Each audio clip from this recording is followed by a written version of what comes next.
Pernah gak sih ngerasa uang cepet banget habis padahal baru gajian ya teman-teman? Atau mungkin teman-teman bingung kenapa bisnis teman-teman kayaknya nggak maju-maju meskipun omsetnya itu oke ya. Nah, bisa jadi teman-teman itu sedang melakukan beberapa kesalahan dalam mengelola keuangan yang jarang disadari ya. Nah, di video kali ini saya akan bahas 5 kesalahan fatal yang harus teman-teman hindari biar keuangan teman-teman gak berantakan. Jadi jangan di-skip ya, ini penting banget.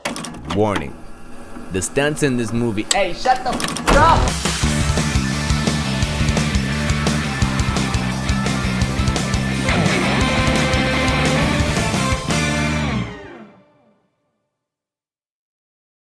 Halo teman-teman, balik lagi di channel ini ya, di DB Official bersama saya Kamal Trisna. Dan di sini saya sering banget ngasih tips buat teman-teman yang lagi berusaha ngatur keuangan dengan baik, baik itu buat bisnis atau keuangan pribadi. Jadi langsung aja kita bahas 5 kesalahan yang wajib teman-teman hindari. Kesalahan yang pertama yaitu teman-teman gak punya catatan keuangan. Nah, banyak orang ngerasa gak penting nyatet pengeluaran karena ngerasa saya inget kok gitu kan.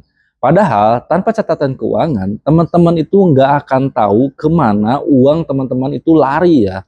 Nah, di sini saya akan kasih contoh nyata ya. Ini teman saya ya, sebut aja namanya itu Andi. Nah, Andi ini punya usaha laundry ya. Teman saya itu punya usaha laundry. Dan itu omsetnya udah lumayan gede ya. Tapi tiap bulannya duitnya itu kayak nguap gitu aja ya. Setelah dia mulai catat keuangan, baru ketahuan kalau ternyata dia sering banget jajan makanan yang mahal-mahal buat pegawainya. Atau dia ketika ada kebutuhan suka pakai uang usaha. Nah, dari situ dia mulai atur ulang pengeluarannya. Dan hasilnya bisnisnya sekarang jadi lebih untung ya. Jadi mulai catat keuangan teman-teman dari sekarang. Buat teman-teman yang pengen usaha tapi bingung usaha apa, nah saya akan rekomendasikan usaha yang sudah saya jalankan kurang lebih selama 5 tahun dan alhamdulillah sampai sekarang bisa jalan. Usaha apa itu? Usaha Tingwe ya. Apa itu Tingwe? Jadi Tingwe adalah kata singkatan dari linting dewe atau melinting sendiri. Kita sudah punya produk sendiri yaitu namanya Dewa Bako. Kabar baiknya, saya sudah menyediakan paket usaha yang bisa teman-teman pilih sesuai dengan modal yang teman-teman punya.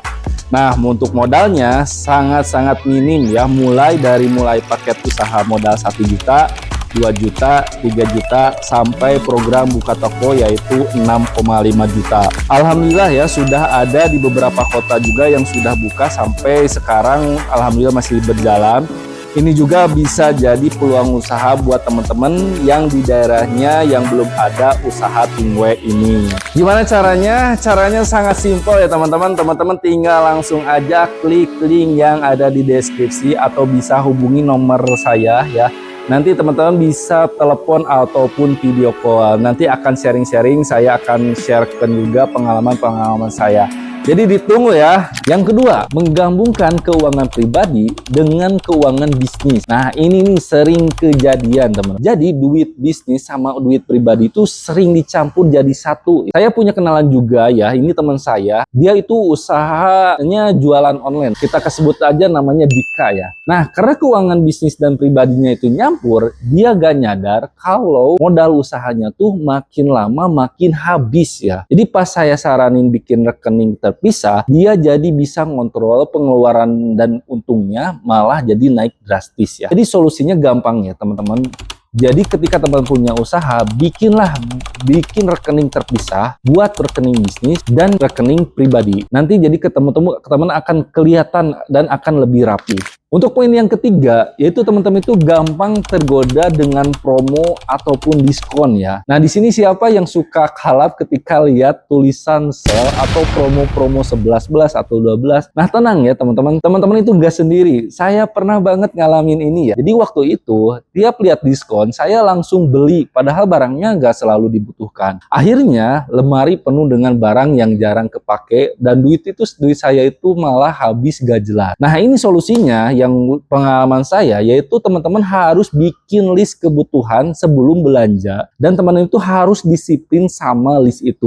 Nah, ini poin yang keempat. Ini teman-teman, poin yang keempat itu teman-teman itu gak punya dana darurat. Ini masalah banget ya teman-teman. Saya pernah ngalamin ya kejadian yang pahit ya menurut saya. Jadi saya saat itu, ayah saya itu ngedadak sakit dan harus cepet-cepet dibawa ke rumah sakit. Tapi saya tuh nggak punya uang ya, boro-boro punya uang ya. Usaha saya itu lagi kalap ya. Karena saya nggak punya dana darurat, saya coba pinjam ke saudara, gak ada yang ngasih. Terus saya nagih hutang ke teman saya yang punya utang itu malah jadi masalah ya. Sampai-sampai saya sangat bingung harus gimana. Dan pada akhirnya saya dengan terpaksa harus menjual semua barang saya yang saya punya seperti motor, handphone, dan lain itu saya jual untuk kebutuhan biaya rumah sakit. Nah, sejak saat itu saya mulai sadar betapa pentingnya dana darurat. Dan mulai dari sekarang itu saya suka sisihkan uang buat dana darurat. Jadi ketika nanti ada saudara ataupun misalkan ada ini yang sakit, kita punya pegangan. Dan alhamdulillah ya sekarang hidup jadi lebih tenang. Saya sarankan juga ke teman-teman, idealnya harus punya dana darurat ya teman-teman, minimal 3-6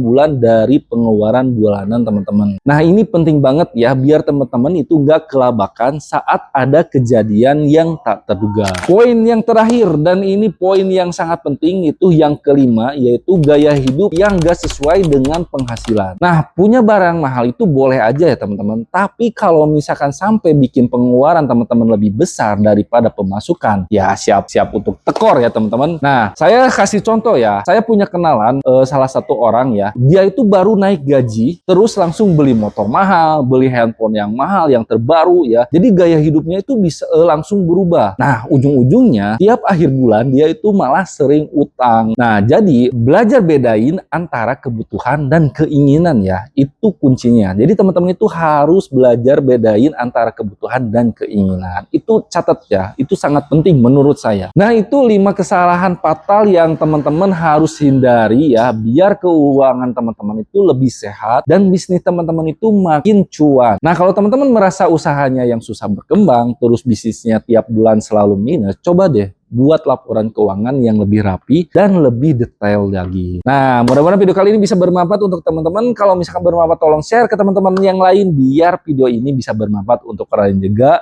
Saya Kamal Islam. Wassalamualaikum warahmatullahi wabarakatuh.